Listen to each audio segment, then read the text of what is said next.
தூய்மையான ஒரு ஆட்சியை தருவாரு, நான் தூய சக்தின்னு சொன்னவருக்கு தான் ஓட்டு போட்டிருக்காங்க. நீங்க ஊழல் கட்சின்னு சொன்னா கட்சியிலிருந்து உங்களை தூக்கி ஆளை கொண்டு வந்தீங்கன்னா, அப்ப இந்த ஆட்கள் வந்து அங்க வந்தோன்னு உடனே புத்தன் ஆயிடுவாங்க. அப்படியே தாவேக்கான அந்த மஞ்சள் கலரு சிவப்பு கலரு துண்டை போட்ட உடனே அப்படியே வந்து சினிமாலையில் அப்படி கிராஃபிக்ஸில் அப்படி போட்டோன்னே அந்த உருவம் மாறிவிடுங்க டக்குன்னு. முதல்வரை பார்க்க முடியலை, ஆதவ் அர்ஜுன் அதான் நிழல் முதல்வர் மாதிரி செயல்படுகிறார், ஜான ஆரோக்கியசாமி தான் கிட்டத்தட்ட ஆட்சியவே நடத்துகிறாருங்கிற அளவுக்கெல்லாம் பத்திரிகைகள் ஒரு மாதத்துலேயே எழுத ஆரம்பிச்சிச்சு. தாவேகாங்கிற அந்த கட்சியோட பிம்பத்தை ஏதோ ஒரு வகையில் சிதைக்கக்கூடிய ஒரு நபராக ஆதவ் அர்ஜுனா இருக்கிறார் அப்படிங்கிற ஒரு பிம்பம் இன்றைக்கி வந்துருச்சு. இவங்கெல்லாம் வந்து ஒரு பதவி வெறி நோயாளிகள். இவங்களை பார்த்து நம்ம கோவப்படக்கூடாது, வருத்தப்படணும், அவங்க மேலே பரிதாபப்படணும். ஏன்னா இவங்களுக்கு வந்து பதவிங்கிறது இல்லைன்னா கைகால் ஆடணும். உடுமலை ராதாகிருஷ்ணன் பொறுப்பு வழங்க வேண்டாம், இருந்தாலும் நாங்கள் இருக்கிறோம் அப்படின்னு அங்கேயே பேசியிருக்காரு. இவங்களுக்கு பதவிங்கிறது 6 மணிக்கு மேலே போடுற சரக்கு மாதிரி குடி நோயாளிகள். அப்போ எப்படி வந்து எங்களுக்கு சரக்கே வேணாம் அப்படின்னு சொன்னால் என்ன? சரக்கே எங்களுக்கு வேணாம் அப்படின்னு சொன்னால் நாங்கள் அடுத்து வந்து ஓகே நாங்கள் பரலோகம் போகிறதுக்கு ரெடியாக இருக்கோம்னு அர்த்தம். இவரோட இன்டென்ஷன் என்னவா இருக்கும்னா, இப்படி நம்ம தூண்டி விட்டோம்னா திமுக ஏதாவது ரியாக்ட் பண்ணும் பெருசாக, அதை வச்சு நம்ம அரசியல் பண்ணலாங்கிற மாதிரி அவர் சொல்லியிருக்கலாமா இருக்கும். பட் இன்கேஸ் அவன் பிளான் பண்ணி பண்ணணும்னு நினச்சாங்கன்னா ஓவர் நைட் தமிழ்நாட்டை இருட்டாக்கிட்டு போயிடுவாங்க சார். பாலாஜி, செந்தில் பாலாஜி வந்தபோது என்ன பண்ணாங்க, இப்படி தான் என்ன சார் அடிக்கடி கரண்ட் கட் ஆகுது அப்படின்னு கேட்டோன்னா, அன்றைக்கி அவர் என்ன சீக்வன்ஸில் அது சொன்னாருன்னு தெரியல. அணில்லாம் அடிக்கடி.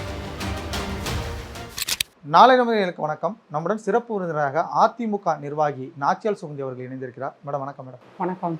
இப்போ வந்து அதிமுகலேருந்து ஒரு 4 எம்எல்ஏக்கள் வந்து ராஜினாமா பண்ணிட்டு தாவேக்கால போய் இணைஞ்சாங்க. ஒரு சில தினங்களுக்கு முன்பு வந்து அமைச்சர் கடம்பூர் ராஜு, உடுமலை ராதாகிருஷ்ணன் உட்பட ஒரு 4 அமைச்சர், ஒரு 5 எம்எல்ஏக்கள் போய் தாவேக்கால இணைஞ்சாங்க. அதிமுக அவங்களுக்கு எவ்வளவோ பண்ணியிருக்கு. ஸோ இதெல்லாம் விட்டுட்டு தாவேக்காவில் போய் இணைகிறதுக்கு என்ன காரணம் மேடம்? உண்மையிலே அதிமுகவில் தலைமை சரியில்லையா, இல்லை வேறு எதுவும் நோக்கத்துக்காக தாவேக்கா படையெடுக்கிறாங்களா? சார் இப்போ இந்த குடிக்கு அடிமையாயிடுவாங்க தெரியுமா, டெய்லியும் குடிப்பாங்கல்ல. அப்போ அந்த குடிகாரர்களுக்கு சாயந்தரம் ஒரு 5 மணி 6 மணி ஆனால் குடிக்கலைன்னா கை கால் ஆடும் இல்லையா? அவங்க எல்லாத்தையும் தான் நம்ம குடி நோயாளி அப்படின்னு. அதே மாதிரி இவர்கள் எல்லாத்துக்குமே இவங்கெல்லாம் வந்து ஒரு பதவி வெறி நோயாளிகள். இவங்களை பார்த்து நம்ம கோவப்படக்கூடாது, வருத்தப்படணும், அவங்க மேலே பரிதாபப்படணும். ஏன்னா இவங்களுக்கு வந்து பதவிங்கிறது இல்லைன்னா கைகால் ஆட ஆரம்பிச்சிடும். அந்த மாதிரி ஆட்கள் தான் இந்த மாதிரி இந்த கட்சியிலேன்னா அங்கே வந்து பதவி தருவாங்களா, இங்கே இது தருவாங்களான்னு போகிறது. ரெண்டாவது, நீங்கள் குறிப்பிட்ட எல்லாருமே என்ன அப்படின்னீங்கன்னா, எல்லாத்துக்கிட்டையும் நிறையா பணம் இருக்குது சார், சரிங்களா? இப்போ அந்த பணத்தை தக்க வச்சுக்கிறதுக்கு இப்போ அவங்க எல்லாத்துக்குமே 60+ மேலே ஆயிடுச்சு, 60 வயசுக்கு மேலே ஆயிடுச்சு. இப்போ அவங்கவுங்க வீட்டு பசங்க லைனுக்கு வந்துட்டாங்க, சரிங்களா? இப்போ அந்த பசங்க வந்து இந்த சொத்துக்களை எல்லாம் பராமரிக்கும் அப்படின்னா அந்த ஆளுங்கட்சியோட தயவு இருந்தால் தான் நம்ம இருக்க முடியும் அப்படிங்கிற ஒரு முடிவுக்கு வந்துடுறாங்க. ஸோ அதனால தான் பார்த்தீங்கன்னா, நீங்கள் வந்து அதிமுகவிலிருந்து ஒரு எளிய தொண்டர்கள் யாராவது போய் நான் தாவேக்காலையோ இல்லை திமுகலையோ நான் சேர்றான்னு பார்த்தீங்கன்னா சேர மாட்டாங்க. ஏன்னா அவங்க அதிமுகங்கிற கட்சிக்கு மிகப்பெரிய ஒரு பலமே வந்து தொண்டர்கள் தான். தலைவர்களை விட தொண்டர்கள் தான் கட்சியோட மிகப்பெரிய பலம். நீங்கள் போய் அவங்கள எலெக்ஷன் அப்போ கேன்வாஸ் பண்ணினாலும் சரி பண்ணாட்டாலும் சரி, அவங்க ரெட்டை இலைக்கு குத்திட்டு போயிட்டே இருப்பாங்க, சரிங்களா? நீங்கள் அவங்கள்ட்ட காசு கொடுத்தீங்க, கொடுக்கல, இந்த தலைவர் வந்து பார்த்தாரா, அந்த தலைவர் வந்து பார்த்தாரு, மாவட்ட செயலாளர் என்னை வந்து பார்த்தாரு, அமைச்சர் வந்து என்ன பார்த்தாரா, அதெல்லாம் அவங்க கிடையாது. ரெட்டை இலை நான் அம்மாவுக்காக போடுறேன், புரட்சி தலைவருக்காக போடுறேன், ரெட்டை இலையால் இந்த வசதிகள் எனக்கு கிடச்சிது, வாய்ப்புகள் கிடைச்சது, அதனால் நான் இதை பண்ணுறேன். டைரெக்டாக ஏதோ ஒரு வகையில் இந்த கட்சியோட ஆட்சிகள் நடக்கும்போது பயனடைந்தவர்கள் அந்த சாதாரண மனிதர்கள், தொண்டர்கள் அந்த கட்சிக்கு என்ன ஆனாலும் ஓட்டு போட்டுக்கிட்டே இருப்பாங்க. இந்த நிறைய பணம் வச்சுருக்கவங்களுக்கும் இந்த குடிநோயாளி மாதிரி பதவி வெறி நோயாளிகள் இருக்காங்கள்ல, அவங்களும் தான் அடுத்த கட்சிக்கு, அதாவது இப்போ ஆளுங்கட்சியாக தாவேக்கா மாறிடுச்சு அப்படின்றதுக்காக ஓடுறாங்க. ஸோ இப்போ இவங்களை பார்த்து நம்ம என்ன அவங்கள விமர்சனம் பண்ணினாலும் திட்டினாலும் அவங்களுக்கு இப்போ வந்து நம்ம இப்போ ஏதோ ஒரு கமெண்ட் சொல்கிறோன்னு வச்சுக்கோங்களேன், அவங்க வந்து இவங்கெல்லாம் பொறாமையில் சொல்கிறாங்க அப்படின்னு தோணும். ஆனால் எனக்கு தாவேக்கால என்ன நடந்திருக்கு, அதிமுகலேருந்து இந்த மாதிரி ஓடினவர்கள் திமுகலேருந்தும் சிலர் போயிருக்காங்க. அப்படிங்கும்போது அங்கே என்ன ஆச்சுன்னா, ஒரு வண்டிக்குள்ளே ஒரு பஸ்ஸுக்குள்ளே எத்தனை டிக்கெட் நிற்க முடியும்? சீட்டிங்கு நிற்கிறது எல்லாம் சேர்த்து மேக்ஸிமம் ஒரு 80 ஒரு பஸ்ஸோட கெப்பாசிட்டி அப்படின்னா, இப்போ அந்த பஸ்ஸில் எப்படி எப்படி இருக்குது அப்படின்னா 800 பேர் ஏறிட்டான். பஸ்ஸு சின்னது தான், ரெகுலர் பஸ்ஸு. 80 பேர் இருக்கக்கூடிய பஸ்ஸில் 800 பேர் ஏறிட்டாங்க. ஏன்னா பஸ் இங்கிட்ட அங்கிட்டு நகருமா, மூச்சு விடுமா, அந்த கதியில் தான் இப்போ வந்து தாவேக்கா இருக்குது. ஓவர்லோட் ஆயிடுச்சு. இப்போ ஓவர்லோட் ஆயிடுச்சு. இப்போ திமுக, அதிமுக மாதிரியான 50 வருஷத்துக்கு மேலான கட்சிகளில் இங்கே 12 அணிகள் 13 அணிகள் இருக்கும். எத்தனை பேர் வந்தாலும் அவங்கள போட்டு எங்கேயாவது ஒரு இடத்துல பிளேஸ் பண்ணிட முடியும்.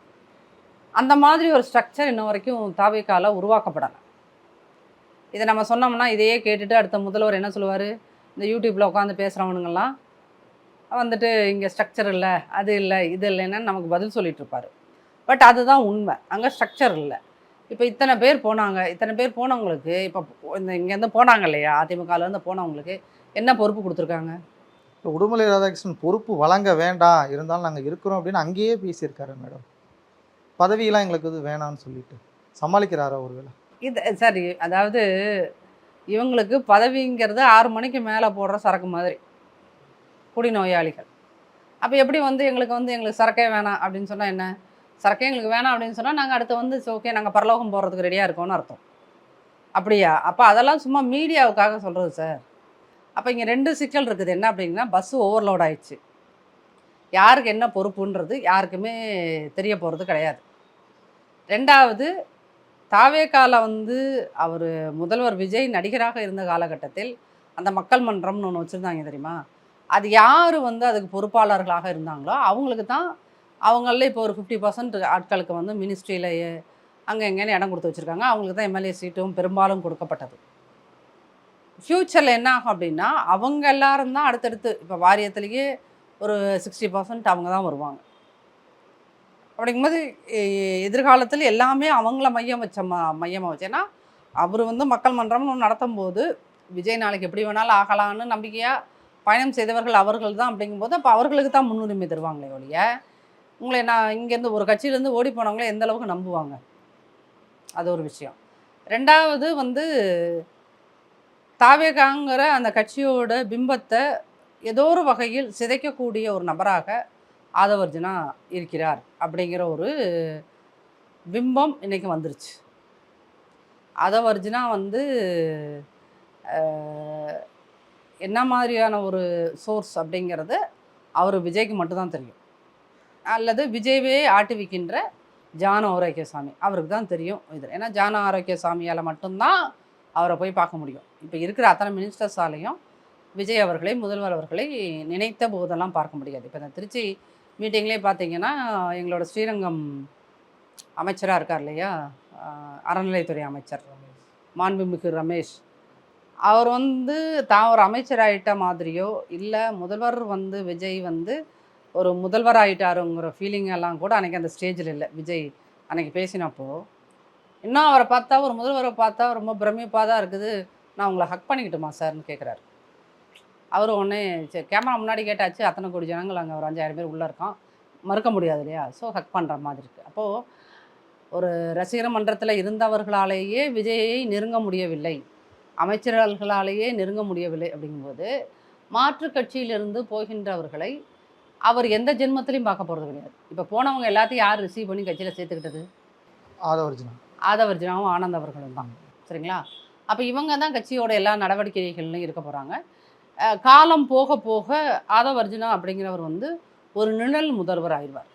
அப்படிங்கும்போது விஜய் அவர்கள் வந்து எங்கேயாவது ஒரு கூட்டங்களுக்கோ பொதுக்கூட்டங்களுக்கோ இந்த மாதிரி இடங்களில் மட்டும்தான் அவர் தலை காட்டக்கூடியவராக இருப்பார். இது இப்படி தான் போகும் அப்படிங்கிற இது வரைக்கும் இந்த ஒரு மாதம் நடந்ததை வச்சு இது இப்படியே லைஃப் லாங்காக போச்சுன்னா இந்த லெவலில் தான் போகும் அப்படிங்கிறதெல்லாம் இந்த ப்ரொடக்ஷனாக நம்ம சொல்கிறோம். இல்லை, மினிஸ்டர்ஸ் எல்லாம் வந்து காலையில் 10 மணிக்கு தலைமைச் செயலகம் வருகிறார், 5 மணிக்கு போயிடுறார் அப்படின்னு சொல்லிட்டு சிவன் பாஸ்கர் சாரே சாப்பாடை கொண்டு வந்து விடுறார். அப்புறம் அங்கேயே உட்காந்து சாப்பிட்றார். சாப்பாட்டுக்கு வந்து 1/2 hour தான் பிரேக் எடுத்துக்கிறார். சொல்லுங்கள், எல்லாத்தையும் சொல்லுங்கள் சார். இந்த மாதிரி கதையெல்லாம் உண்மையிலுமே இந்த இந்தியா முழுக்க இது வந்து ரொம்ப ஒரு சலிப்பை உருவாக்குகின்ற கதையாக இருக்குது.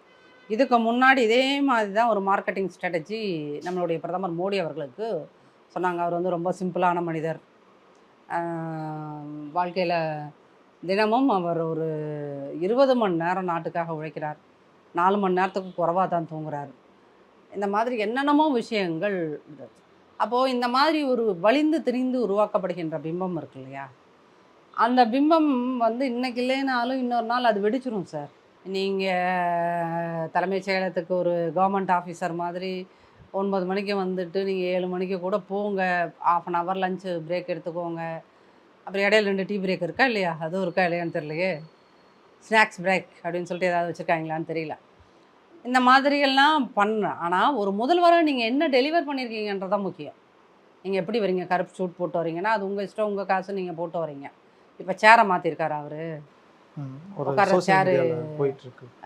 ஏதோ லாக்ஸ் டாலர்ஸ்னு லாக்ஸில். சொல்லி பார்த்தேன். அப்போது எதை வேணாலும் நீங்கள் எல்லா செட்டப்பையும் மாற்றிக்கலாம் சார்.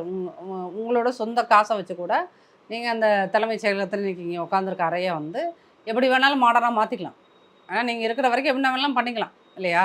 அடுத்து நீங்கள் வந்து அந்த சிஎம் சீட்டை விட்டு போகும்போது உங்கள் ஃபோட்டோவை கழட்ட போகிறாங்க. நீங்கள் வச்சுருந்த இந்த மாதிரி ஏதாவது புது செட்டப்லாம் வச்சுருந்தா அதை உடச்சிட்டு அடுத்த முதல்வர் வரப்போகிறவங்களுக்கு என்ன செட்டப் தேவையோ அதை மாதிரி பண்ணி கொடுக்க போகிறாங்க தான். பட் இதெல்லாமா மக்களுக்கு தேவை அப்படிங்கிறது தான். முதல்வராக அவர் என்ன செய்தார் அப்படிங்கிறது தான் மக்கள் பார்க்க போகிறாங்க. இதில் இருக்கிற இன்னொரு மிகப்பெரிய ஒரு இது என்ன அப்படின்னீங்கன்னா, இன்றைக்கி இன்ஃப்ளூயன்சர்ஸ்ன்னு அன்றைக்கி வந்து பேசுகிறவங்க எல்லாரும் இப்போ இன்ஸ்டாகிராமில் வந்து நான் வந்து அந்த கட்சியிலேயே இல்லைங்க, நான் அந்த கட்சிக்காரனே இல்லைங்க அப்படின்னு ஆண்களும் பெண்களும் பேச ஆரம்பிச்சிட்டாங்க. ஏன்னா ஊரெல்லாம் கரண்ட் ஆஃப் ஆகுது.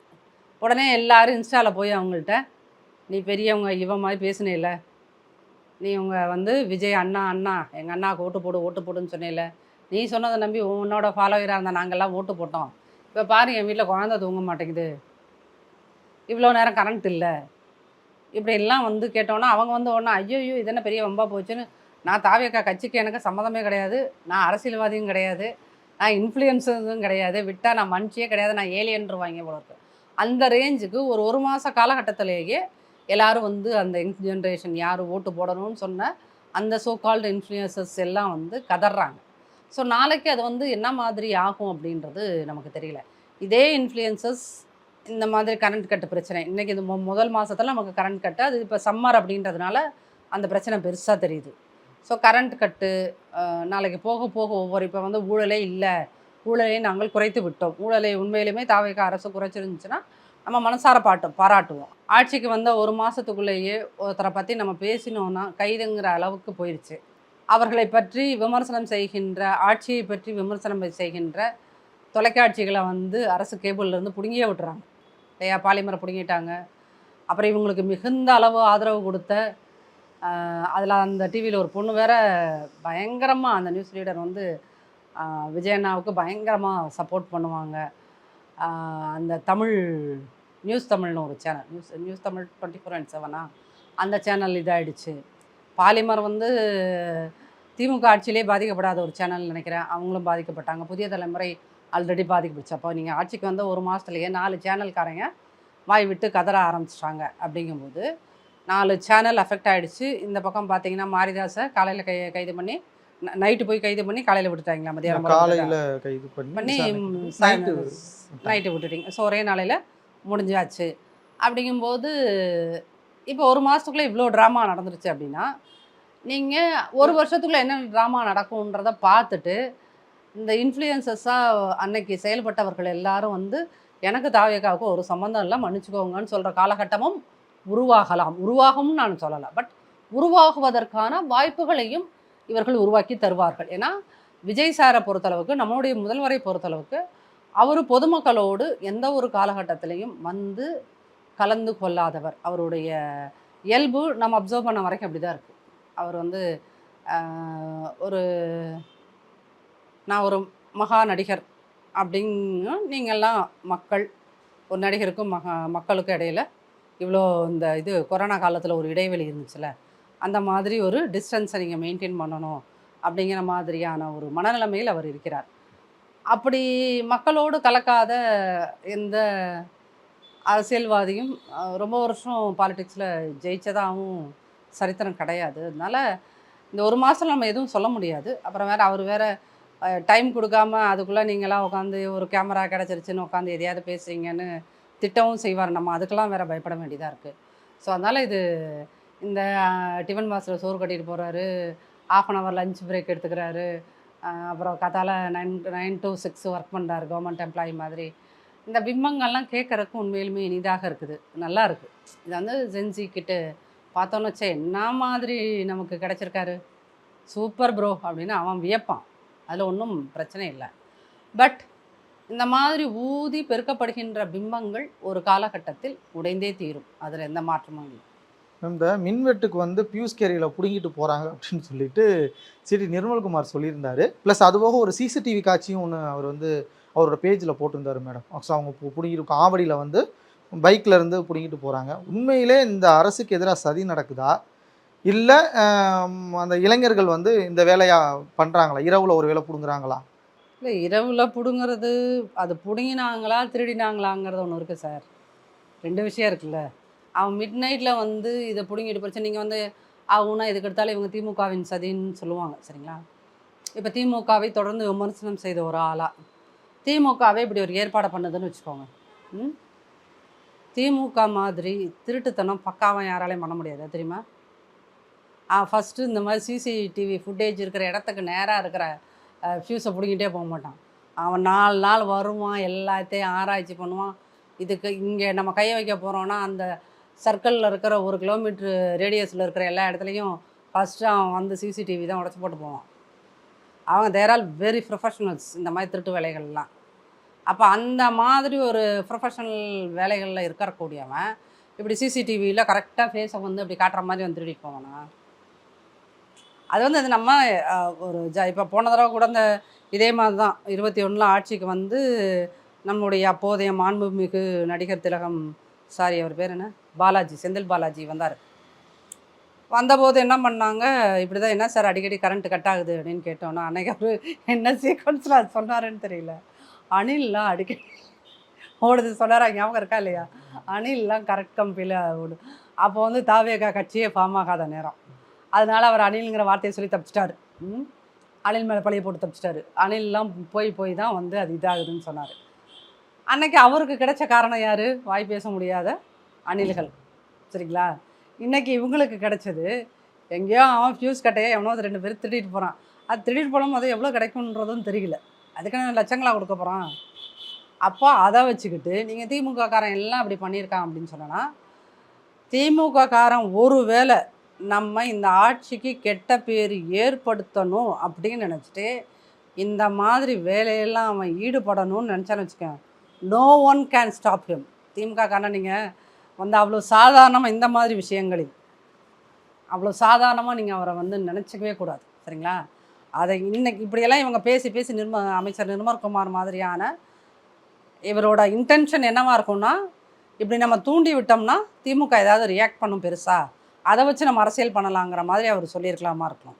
பட் இன்கேஸ் அவன் பிளான் பண்ணி பண்ணணும்னு நினச்சாங்கன்னா ஓவர் நைட் தமிழ்நாட்டை இருட்டாக்கிட்டு போயிடுவாங்க சார். அதான் திமுகவோட ஸ்ட்ரென்த்து தெரியாமல் அவங்கள்ட்ட மோதக்கூடாது. இதை நான் திமுக சப்போர்ட் பண்ணுற மாதிரி உங்களுக்கு தோணலாம், பட் நமக்கு வந்து எதிராளியோட ஸ்ட்ரென்த்தும் என்னன்னு தெரியணும். நீங்கள் ஃபார் எக்ஸாம்பிள் அத்தனை கேமரா இருக்கும், வாழை மரம் அந்த மீட்டிங்கில் எல்லாம் கட் பண்ணி எடுத்துகிட்டு போவானுங்க. யாராவது கொஞ்சமாவது அதுக்கு ஃபீல் பண்ணுவோம்? ஒவ்வொரு தொண்டனும் நம்ம மீட்டிங்கில் போட்டிருக்க சேரை தூக்கி அவன் வீட்டுக்கு அவன் உட்காந்து அந்த சேரை தூக்கி தலையில் வச்சு வீட்டுக்கு போயிட்டே இருக்கானா இல்லையா? அப்போ அந்த விஷயத்துலலாம் அவங்கள மாதிரி ஒரு ப்ரொஃபஷனல்ஸை நீங்கள் பார்க்கவே முடியாது. அவன்கிட்ட போய் அவன் 2 பேரும் வந்தானா கரெக்டாக சிசிடிவிக்கு நேராக இருக்கிற ஃபியூஸை பிடுங்கிட்டு போனானா இதெல்லாம் நம்புற மாதிரியாக இருக்குது. அதனால் இதெல்லாம் ஒரு எஸ்கேபிசம். அது உண்மையிலுமே வந்து கரண்ட் இல்லை, அது உண்மை. கரண்ட்டு இல்லை, கரண்ட் இல்லை அப்படின்னா அது இவங்க புதுசாக ஆட்சிக்கு வந்ததுனால ஒரு சம்மரில் ஒவ்வொரு ஏரியாலையும் இப்போ சென்னை மாதிரியான ஒரு இடத்துல இங்கே மின் தேவைங்கிறது எவ்வளோ இருக்கும், கோயம்புத்தூர் மாதிரியான ஒரு இண்டஸ்ட்ரீஸ் அதிகமாக இருக்கிற ஏரியாவில் எவ்வளோ கரண்ட் தேவை இருக்கும் அப்படிங்கிறதெல்லாம் இவங்களுக்கு அசஸ் பண்ண தெரியல. பட் அதெல்லாம் ஐஏஎஸ் ஆஃபீஸர்ஸ், அந்தந்த டிபார்ட்மெண்ட் ஐஏஎஸ் ஆஃபீஸர்ஸ் அவங்க கரெக்ட் பண்ணியிருக்கணும். இந்த சம்மருக்கு இங்கே சென்னைக்கு இவ்வளோ தேவைப்படும், நம்ம கையிருப்பு இவ்வளோ தான் இருக்குது, நம்ம அப்போ எக்ஸ்ட்ரா வெளியே கடன் வாங்கணும் அப்படிங்கிறதெல்லாம் இது அட்மினிஸ்ட்ரேஷன் தெரிஞ்ச ஐஏஎஸ் ஆஃபீஸர்ஸ் செய்வாங்க. பட் ஒருவேளை இருக்கிற ஐஏஎஸ் ஆஃபீஸர்ஸில் பாதி பேர் வந்து இன்னமும் திமுகவை சப்போர்ட் பண்ணுறவங்களா இருந்தால் அவங்க இந்த அரசாங்கத்துக்கு ஒத்துழைக்கணுங்கிற அவசியம் கிடையாதுல்ல, பண்ண மாட்டாங்க. அது அது ஐஏஎஸ் ஆஃபீஸர்ஸை நம்ம குத்த சொல்லணும்னு சொல்கிறதில்ல, இது நேச்சுரல். அதனால தான் வந்து அம்மா ஆட்சிக்கு வரும்போதெல்லாம் ஃபஸ்ட்டு வந்தோன்னே அந்த ஐஏஎஸ் ஆஃபீஸர்ஸ்லாம் கண்ணா பையனா நாங்கள் எங்கெங்கேயும் தூக்கி போட்டுருவாங்க. இங்கே இருந்தவங்க யாரும் இங்கே இருக்க முடியாது, சென்னையில் இருந்தவங்க யாரும் சென்னையிலேயே திருப்பி அதே துறையில் இருக்க முடியாது. எல்லாத்தையும் ஆட்டத்தையே இப்படி கலைச்சி போட்டு விட்டா தான் நீங்கள் கவர்மெண்ட்டை ரன் பண்ண முடியும். இவங்க அப்படி பண்ணல, இல்லை வந்து அதே செட்டப்பை அப்படியே மெயின்டைன் பண்ணுறாங்க மேக்ஸிமம், பெரிய லெவலில் மாற்றலை. அப்படிங்கும்போது இந்த மாதிரிலாம் வரும். ஸோ அது வந்து அந்த தாவேக்கால ஜானாரோக்கியசாமி வந்து ஸ்ட்ராட்டஜிஸ்ட்டு தான். அவர் கவர்னன்ஸில் இருந்தவர் அல்ல, அரசை நடத்தியவர் கிடையாது. அவர் ஒரு ஸ்ட்ராட்டஜிஸ்ட். எப்படி நீங்கள் தேர்தலில் வெற்றி பெறலாங்கிறது அந்த ஸ்ட்ராட்டஜி வேணால் அவருக்கு தெரியலாம், எப்படி ஆட்சியை நடத்தலாங்கிற ஸ்ட்ராட்டஜி அவருக்கு தெரியாது. அவருக்கும் தெரியாதுங்கிறது தெரியாதுன்னு சொல்லணும். ஸோ அப்போ அந்த இடத்துல வந்து இவர்கள் இந்த மாதிரியான கொஞ்ச காலத்துக்கு இந்த மாதிரியான நெகட்டிவான விமர்சனங்களை பண்ணுவாங்க, வாங்கித்தான் ஆகும், அது ஒன்றுமே பண்ண முடியாது. ஆனால் போக போக கற்றுப்பாங்க அப்படிங்கிற மாதிரி நம்ம நம்பணும், வேறு வழி கிடையாது. வருகின்ற உள்ளாட்சி தேர்தல் வந்து இன்னும் அவங்க அனௌன்ஸ் பண்ணலை. ஒருவேளை விஜய் அவர்கள் வந்து அனௌன்ஸ் பண்ணால் இப்போ அவங்க வந்து ஒரு மாற்றம் வேணும்னு சொல்லிட்டு தான் தாவேகாவுக்கு நிறையா பேர் வந்து கண்ணை மூடிட்டு குத்துனாங்க. இப்போ அதிமுக வந்து ரொம்ப கடுமையாக விமர்சனம் பண்ண, தூர்ந்து போன சக்தியெல்லாம் விமர்சனம் பண்ணார். இங்கேருந்து போய் சிலர் அங்கே போய் சேர்ந்துருக்காங்க.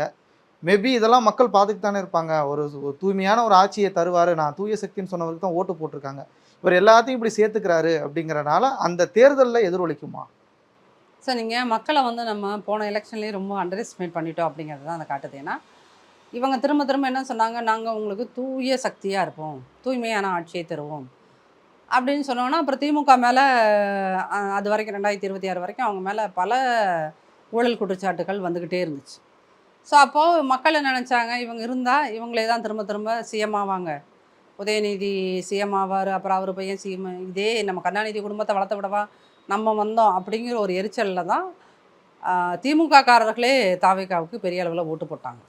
ஸோ அதனால தான் இந்த 108ங்கிற நம்பர் வந்து கிடச்சதுன்னு வச்சுக்கோங்களேன். அப்போது அந்த இடத்துல இன்றைக்கி இவங்க வந்தாங்க, வந்து இப்போ ப்ரெஸ்ஸில் வந்து அவங்க திரும்ப சொல்கிறது, நாங்கள் தூய்மையான ஆட்சியை தருகிறோம் அப்படின்னு சொல்கிறாங்க. அவர் அமைச்சர் நிர்மல்குமாரோட டிபார்ட்மெண்ட்லேயே வந்து நாங்கள் வந்து காசே கொடுக்காம இந்த போஸ்டெல்லாம் வாங்கியிருக்கோம் அப்படின்லாம் வந்து சிலர் உணர்ச்சி வசப்பட்டு பேசுகிறாங்க. அந்த வீடியோலாம் பர்பஸாக அதெல்லாம் வந்து ரொம்ப பரவலாக்கம் பண்ணுறாங்க, பரப்பி விடுறாங்க, எல்லாருமே சொல்ல வைக்கிறாங்க, எல்லாருமே சொல்கிறாங்க. ஒருவேளை அவங்களே ஆர்கானிக்காக சொன்னாலும் சொல்லலாம். ஸோ சொல்கிறாங்க, இது எல்லாமே மக்கள்கிட்ட இப்போ போகுது, ஒரு மாதமாக போகுதுன்னு வச்சுக்கோங்களேன். ஆனால் நீங்கள் தூய சக்தின்னு எப்படி சொல்கிறீங்க? அதிமுகலேருந்து பாதி பேரை எடுத்துக்கிட்டீங்க, அந்த பக்கம் திமுகலேருந்து ஒரு 10% ஆட்களை கூட்டிட்டீங்க. நீங்கள் இவங்க 2 பேர்த்தையும் தானே ஊழல் சக்தின்னு சொன்னீங்க. அப்போ இவங்களை கூப்பிட்டு நீங்கள் வச்சுக்கிட்டு, உங்களுடைய சபாநாயகராக இருக்கிறவரே அதிமுகலேருந்து வந்த ஒருத்தர் தான். அப்படிங்கும்போது நீங்கள் வந்து எப்படி இதை வந்து நீங்கள் தூய்மையான சக்தின்னு சொல்ல முடியும்?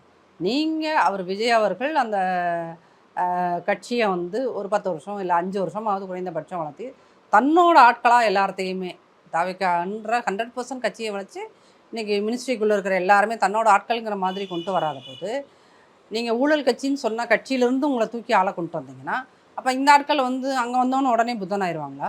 இங்கே இருக்கும்போது ஊழல் பண்ணிகிட்டு இருந்தவங்க அப்படியே தாவேக்கான அந்த மஞ்சள் கலரு சிவப்பு கலரு துண்டை போட்ட உடனே அப்படியே வந்து சினிமாலையில் அப்படியே கிராஃபிக்ஸில் அப்படியே போட்டோன்னே அந்த உருவம் மாறிவிடலாம் டக்குன்னு. அந்த மாதிரி இங்கிட்டு இந்த துண்டை எடுத்து போட்டோன்னா, அதிமுக துண்டை கலட்டி போட்டுட்டு அப்படியே தாவேக்காவை துண்டை போட்டோன்னு அப்படியே உடனே புனிதவான்களாயிருவாங்க, இயேசுவாயிருவாங்களா, புத்தராயிருவாங்களா? அப்போது இது வந்து தூய ஆட்சி தராங்களா இல்லையா அப்படிங்கிறத அட்லீஸ்ட் மினிமம் ஒரு 1.5 இயர்ஸ் ஆகும். அப்புறம் இந்த கண்கொத்தி பாம்பு மாதிரி ஒரு அறப்போர் இயக்கம்னு ஒருத்தர், அவர் அறப்போர் இயக்கம் ஜெயராமன்லாம் இந்த தூய சக்தின்னு சொன்னீங்களே, அது உண்மையிலுமே நீங்கள் தூய சக்தி தானாங்கிறத கண்ணில் விளக்கணையை ஊற்றிட்டு பார்த்துக்கிட்டே இருப்பாங்க. ஸோ இப்போ அறப்போர் இயக்கம்லாம் வந்து அவங்க அது நிச்சயமாக ஏதாவது ஒரு ஊழல் நடந்ததுன்னா டக்குன்னு வெளியே கொண்டு வந்துடுவாங்க. ஸோ அதனால் இன்றைக்கி ஒரு நாளே வந்து இது சூப்பரான சக்தின்னு நம்ம வியக்கவும் வேண்டாம், வேஸ்டான சக்தியோ அப்படின்னு சந்தேகப்படவும் வேண்டாம். இன்னும் பார்ப்போம், இன்னும் 1 மாதம் போயிடுச்சா, இன்னொரு 5 மாதம் டைம் கொடுத்து பார்ப்போம். அதுக்குள்ளேயுமே பத்திரிகைகள் வந்து முதல்வரை பார்க்க முடியலை, ஆதவ் அர்ஜுன் அதான் நிழல் முதல்வர் மாதிரி செயல்படுகிறார், ஜானாரோக்கியசாமி தான் கிட்டத்தட்ட ஆட்சியவே நடத்துகிறாருங்கிற அளவுக்கெல்லாம் பத்திரிகைகள் 1 மாதத்துலேயே எழுத ஆரம்பிச்சிருச்சு. அவங்களும் அதை வாசிச்சிருப்பாங்க. ஸோ அப்படிங்கும்போது அதெல்லாம் கரெக்ட் பண்ணுறாங்களா இல்லையா அப்படிங்கிறது போக போக தான் தெரியும். பல்வேறு அரசியல் கருத்துக்களை கூறியிருக்கு. நன்றி மேடம்.